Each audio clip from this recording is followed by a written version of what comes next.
बिस्मिल्लाहिर्रहमानिर्रहीम। अस्सलाम वालेकुम माय डियर स्टूडेंट्स, आज हम अब नया chapter number 17 which is simple harmonic motion class 12 में स्टार्ट करने जा रहे हैं और इसका पहला टॉपिक है ऑसिलेशन।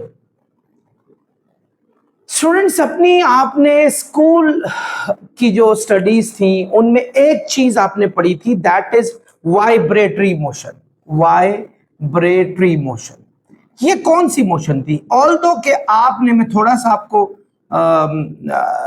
वो जो है रिवाइज करा दूं, आपने मोशन की आमतौर पे 3 टाइप्स पढ़ी थी, जिनमें एक ट्रांसलेटरी मोशन थी, एक हमारे पास वाइब्रेटरी मोशन थी और एक हमारे पास रोटेटरी मोशन थी। 3 टाइप्स ही मेजर है। फिर ट्रांसलेटरी की भी आगे 3 टाइप्स थी, जिनमें आपने एक लीनियर पढ़ी, फिर एक सर्कुलर पढ़ी और एक आपने रैंडम मोशन पढ़ी। ये आपने इस तरह ये टाइप्स पढ़ी।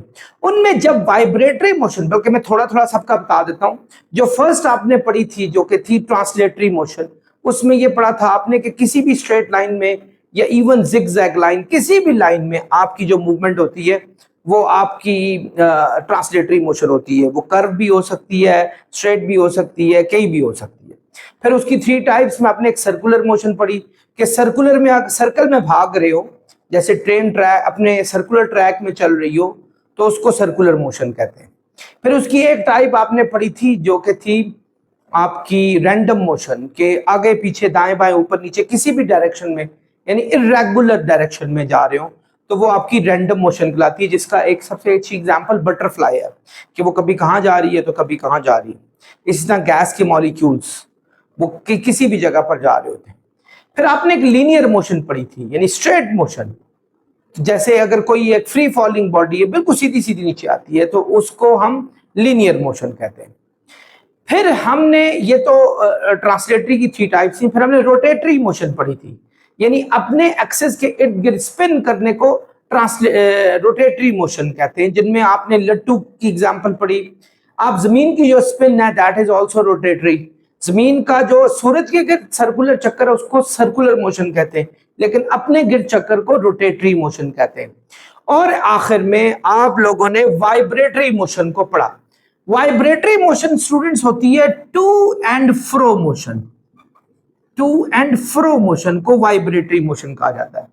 जैसे फर्ज करें, अगर एक पेंडुलम को, ये पेंडुलम है आपका, वो अगर हम उसको एक पोजीशन यानी ए से डिस्टर्ब करके छोड़ दें तो वो अपनी मीन पोजीशन ओ के इर्द गिर्द जो है वो मूव करना शुरू कर देगा। सो जे अपनी मीन पोजीशन के आगे पीछे मूवमेंट को टू एंड फ्रो मोशन कहते हैं। इसी तरह एक स्प्रिंग को अगर हम खींच के छोड़ दें, so it will start vibrating around its mean position. अपने मीन पोजीशन के आगे पीछे वो क्या करना शुरू कर देगा? वाइब्रेट करना शुरू कर देगा। इसी तरह सिस्मिक वेव्स जो होती हैं, जैसे जमीन की वेव्स, जैसे कोई जल्जला आ जाए, वो भी हमारे पास जो है आमतौर पे वाइब्रेटरी मोशन में तस्वर की जाती है। आमतौर पे क्या हकीकत में की जाती है, क्योंकि वो भी अपनी मीन पोजीशन के आगे पीछे मूव कर रहे हैं। आप शिवरिंग कर रहे हैं या आप ट्रेम्बलिंग कर रहे हैं तो वो मोशन भी हमारे पास जो है आमतौर पर वाइब्रेटरी मोशन ही कहलाती है। सो इसका मतलब वो हर वो बॉडी जो अपने मीन पोजीशन के आगे पीछे मूव कर रही हो उसको वाइब्रेटरी मोशन कहते हैं, और इसको एक अच्छी इस्लाह में ऑसिलेशन भी कहा जाता है। Oscillation, oscillation is actually vibratory motion. इसको वाइब्रेटरी मोशन ही कहते हैं। हमारी अपनी इर्द गिर्द लाइफ में बहुत सारी मोशंस जो होती हैं वो स्टूडेंट्स वाइब्रेटरी मोशन होती है, बहुत सारी मैंने आपको बताई। इसी तरह अगर आप किसी स्विंग में बैठते हैं, झूले में, तो आप एक मिड पॉइंट, जो उसका सेंटर पॉइंट है, जो कि मीन पॉइंट है, जिस पोजीशन पे आप बैठते हैं, उसके आगे पीछे जो मूव कर रहा होता है स्विंग, उसको आप वाइब्रेटरी मोशन या ऑसिलेशन भी कहते हैं। तो उसकी एक अच्छी एग्जांपल ये भी है। इस तरह क्लॉक का पेंडुलम जो आगे पीछे घूम रहा होता है, that is also one of the examples of oscillation, यानी वो भी एक बहुत अच्छी मिसाल जो है ऑसिलेशन की है। आप अगर किसी रूलर को, जो कि लोहे का आपका जो स्केल होता है, उसको किसी जगह पे फिक्स करके छोड़ दें तो वो अपने मीन पोजीशन के आगे पीछे मूव करना शुरू करता है। That is also oscillation. तो स्टूडेंट्स इसको ऑसिलेशन कहते हैं। ऑसिलेशन में बहुत सारी चीजें समझने वाली हैं। मैं आज आपको ऑसिलेशन को आगे लेके जाऊंगा, मैं बताऊंगा कि सिंपल हार्मोनिक मोशन क्या होती है और इनकी कुछ रिलेटेड टर्म्स हैं, उनको किस तरह पढ़ा जाता है। स्टूडेंट्स हम स्टार्ट करते हैं, ये देखें पेंडुलम से ही हम एग्जांपल लेते हैं। फर्ज करें अगर मैं पेंडुलम को उठाकर इस ए पोजीशन पे जाके छोड़ देता हूं, सो आपने यहां से पेंडुलम को क्या किया, ड्रॉप किया। पेंडुलम सबसे पहले अपनी मीन पोजीशन पर जाएगा, फिर दूसरी एक्सट्रीम पर जाएगा, फिर दोबारा मीन पर आएगा और दोबारा फिर अपनी पुरानी पोजीशन एक्सट्रीम पर चला जाएगा। यहां से अपनी जर्नी ये दोबारा स्टार्ट करेगा। सो वो पॉइंट जहां से बॉडी ऑल द वे दूसरी एक्सट्रीम से होकर दोबारा मीन से होकर अपनी वापस उस पोजीशन पे पहुंचती है जहां से उसने दोबारा वही जर्नी स्टार्ट करनी होती है। इसके इस पूरे राउंड को वन राउंड ट्रिप कहते हैं, एक कंप्लीट राउंड ट्रिप कहते हैं, और इसको वन ऑसिलेशन भी कहा जाता है, या आप ये समझ लें कि इसको एक कंप्लीट चक्कर कहा जाता है, यानी एक मुकम्मल चक्कर इसने लगा दिया। आम इस्लाम में आप लोगों ने पिछली क्लासेस में पढ़ा, तो इसको एक वेव लेंथ भी कहते होते हैं कि ये पूरी इसकी एक वेव लेंथ जो है वो कंप्लीट हो गई। तो तमाम चीजों का सम अप क्या हुआ, one complete round trip of a body, एक बॉडी का मुकम्मल round trip from where it starts the journey again during its oscillatory motion और वाइब्रेटरी, ऑसिलेशन को वाइब्रेशन भी कहा जाता है, इज नोन एज वाइब्रेशन। यानी कंप्लीट राउंड ट्रिप को वन वाइब्रेशन कहते हैं। अब हम कुछ ऑसिलेशन से कुछ रिलेटेड टर्म्स को स्टडी करते हैं, यानी टर्म्स रिलेटेड टू ऑसिलेशन, हम इसको स्टडी करते हैं। स्टूडेंट्स पहली चीज हम जो स्टडी करते हैं वो है डिस्प्लेसमेंट। डिस्प्लेसमेंट ये क्या चीज है? डिस्प्लेसमेंट जिसको एक्स से भी जाहिर किया जाता है। डिस्प्लेसमेंट के बारे में स्टूडेंट्स अपनी स्कूल जो फिजिक्स है उसमें यह बात पढ़ी थी कि the shortest distance between two point is known as displacement. इन दो पॉइंट्स के बीच का जो शॉर्टेस्ट डिस्टेंस होता है उसको डिस्प्लेसमेंट कहते हैं। यहां डिस्प्लेसमेंट से मुराद ये कि आप मीन पोजीशन से कितना दूर है। फर्ज करें अगर आप के पेंडुलम की एग्जांपल लेते हैं, उससे जर्नी यहां से स्टार्ट की है, ये गई चलता रहा, एक राउंड ट्रिप, दो राउंड ट्रिप, 3, 4, 5, 6 इस पोजीशन पे पहुंच गया यहां, और मैं आपसे पूछता हूं भाई बताओ डिस्प्लेसमेंट क्या है? आप कहेंगे सर अगर यहां से यहां एक वाइब्रेशन 2 सेंटीमीटर की है तो 6 वाइब्रेशन अगर उसने कंप्लीट किए हैं तो 12 हो गया, तो यहां से यहां मजीद आप ऐड कर लें तो ये 12 पॉइंट सम आ जाएगा। मैं कहूंगा बिल्कुल गलत है, ऐसा नहीं है। आप बेशक 100 उसके वाइब्रेशंस पूरे कर लें, बट डिस्प्लेसमेंट से मुराद होती है कि आप किसी भी पॉइंट पर अगर आपका ऑब्जेक्ट मौजूद है वहां से मीन पोजीशन कितना दूर है, यानी यहां से मीन पोजीशन कितना दूर है। जितना भी मीन पोजीशन होगा उसको एक्स का नाम देंगे। Whether you have travelled far of, बहुत ज्यादा आपने ट्रेवल कर लिया, बेशक 50 ये 1000 वाइब्रेशन कर लिए, but end of the day displacement means so the distance of the body from its position to the mean position, अपनी पोजीशन से मीन पोजीशन तक का जो डिस्टेंस होगा that is known as displacement। ठीक है, सो पोजीशन से जिस पोजीशन पे मौजूद है टू मीन पोजीशन वहां तक। ऐसा भी हो सकता है स्टूडेंट्स, ऐसा भी हो सकता है, याद रखें कि आपका ऑब्जेक्ट मीन ही पे मौजूद हो। अब आपसे पूछा जाए भाई डिस्प्लेसमेंट कितना है, so displacement is 0। Displacement is actually defined as the straight distance, the difference between the position of the object to the mean position, mean से उसका कितना डिस्टेंस मौजूद है। So if body is already somewhere near this, so obviously you have to just calculate the value of the length from that position to the mean position. One thing, if body is already on mean position, then displacement is 0 whether you have traveled so far। it means so many vibrations, आपने बेशक so many vibrations कर ली हो, लेकिन अगर आप mean पर हैं आपका डिस्प्लेसमेंट क्या होगा, जीरो होगा। इसकी एसआई यूनिट जो होती है वो मीटर होती है और ये एक वेक्टर क्वांटिटी है। नंबर 2 है amplitude.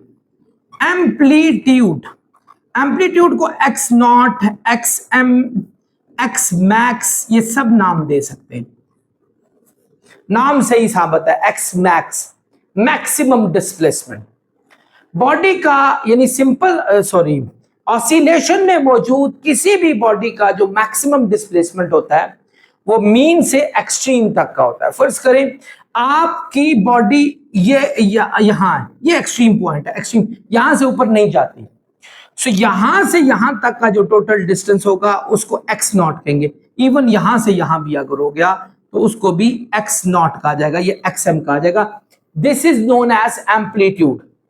The maximum displacement of a body in oscillatory motion is known as amplitude। in the maximum displacement, आप इसको maximum displacement भी कह सकते हैं और ये भी कह सकते हैं displacement from mean to extreme, from mean to extreme positions. ये बात आपने याद रखनी है। ये एम्पलीट्यूड को डिस्कस किया, ये हमने डिस्प्लेसमेंट को डिस्कस किया। ये दो बातें, या मैक्सिमम डिस्प्लेसमेंट हो गया या displacement from mean to extreme हो गया। ये दो बातें आपने याद रखनी है। एक बात याद रखें, एम्पलीट्यूड डिस्प्लेसमेंट हो सकता है लेकिन डिस्प्लेसमेंट एम्पलीट्यूड नहीं हो सकता।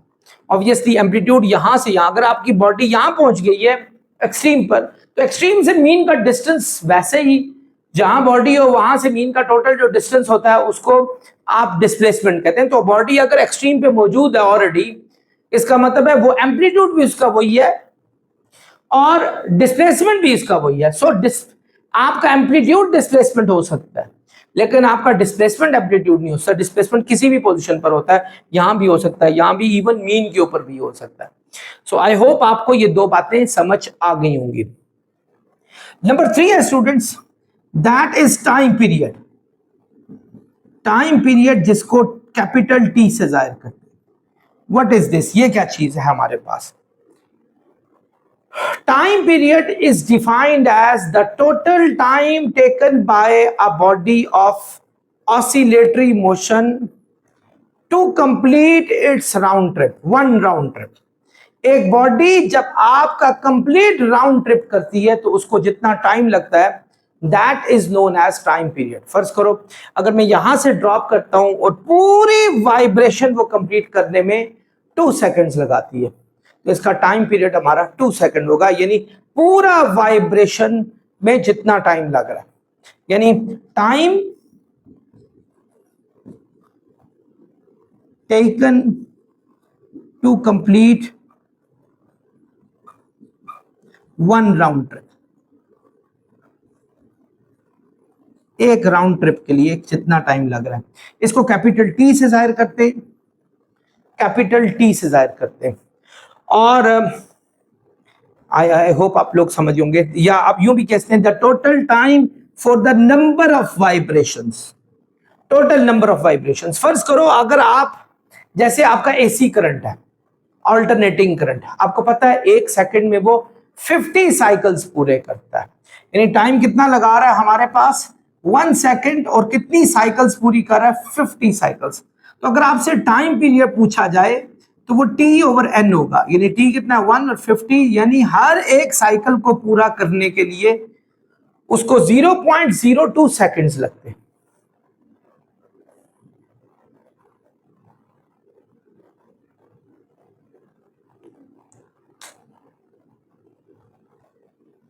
यस स्टूडेंट्स, वैसे टाइम पीरियड का एक फॉर्मूला आगे भी जाकर पढ़ेंगे, हो सकता है आज ही कराऊं या नेक्स्ट लेक्चर में हम ऐड करेंगे। वो होता है हमारे पास वो होता है हमारे पास θ/2π, इनफैक्ट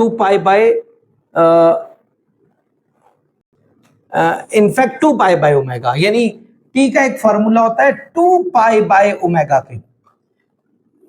ये भी आगे जाकर पढ़ेंगे। वैसे आप लोगों ने ये पढ़ा था पिछले साल, अगर आपको याद हो, एंगुलर एंगुलर डिस्प्लेसमेंट के बारे में पढ़ा था। एंगुलर डिस्प्लेसमेंट क्या था स्टूडेंट्स? द टोटल एंगल, ये आपने पिछले साल पढ़ा था। तो ये चीज है, अगर हमारे पास यानी एंगुलर फ्रीक्वेंसी का मतलब, एंगुलर वेलोसिटी का मतलब ये था the total angle in a unit time is known as angular velocity.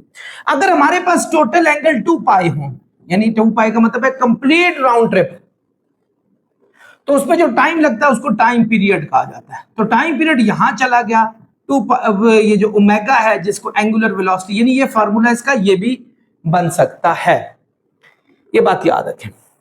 सो इसका एक फॉर्मूला ये भी बना सकते हैं, T is equal to 2 pi over omega, ये फॉर्मूला भी बन सकता है। स्टूडेंट्स चौथी टर्म है हमारे पास, दैट इज फ्रीक्वेंसी। फ्रीक्वेंसी चौथी टर्म है frequency. Frequency actually exactly time period का रेसिप्रोकल होता है, इसकी यूनिट सेकंड होती है, याद रखिएगा। फ्रीक्वेंसी एग्जैक्टली टाइम पीरियड का रेसिप्रोकल होता है। उसमें क्या था? The total time taken by a body to complete its one round trip, एक राउंड ट्रिप में जो टोटल टाइम लगा उसको टाइम पीरियड कहेंगे। फ्रीक्वेंसी का मतलब यह है कि एक सेकंड में कितना जो है वो हम राउंड ट्रिप कंप्लीट हो रहे हैं। जिस तरह एसी करंट का मैंने बताया कि एक सेकंड में 50 साइकिलें पूरी कर रहा है, 50 साइकिल, तो इसकी जो फ्रीक्वेंसी होगी वो 50 हर्ट्ज होगी। एग्जैक्टली उल्टा होता है, यानी टोटल वाइब्रेशंस इन 1 सेकंड, एक सेकंड में कितनी वाइब्रेशन हुई, यानी आपकी frequency total vibration in a unit time, ये कर लो, ठीक है।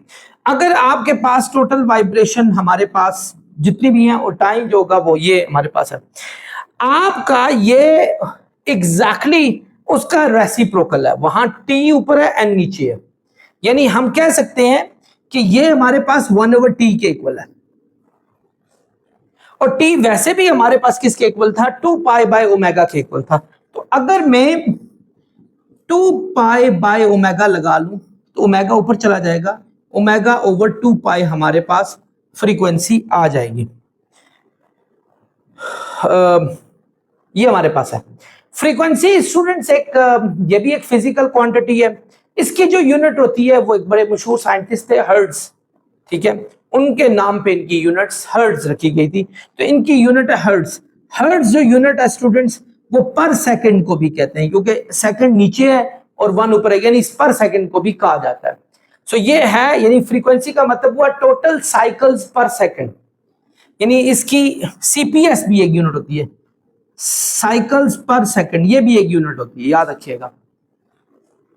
आई होप स्टूडेंट्स आपने इस सारे लेक्चर को अच्छे तरीके से समझा होगा। अब हम आगे चलते हैं नेक्स्ट लेक्चर की तरफ, और नेक्स्ट लेक्चर के लिए आपको जो है वो नेक्स्ट वीडियो को देखना होगा। नेक्स्ट वीडियो तक आपसे इजाजत चाहूंगा, अपना बहुत ख्याल रखिएगा। अस्सलाम वालेकुम।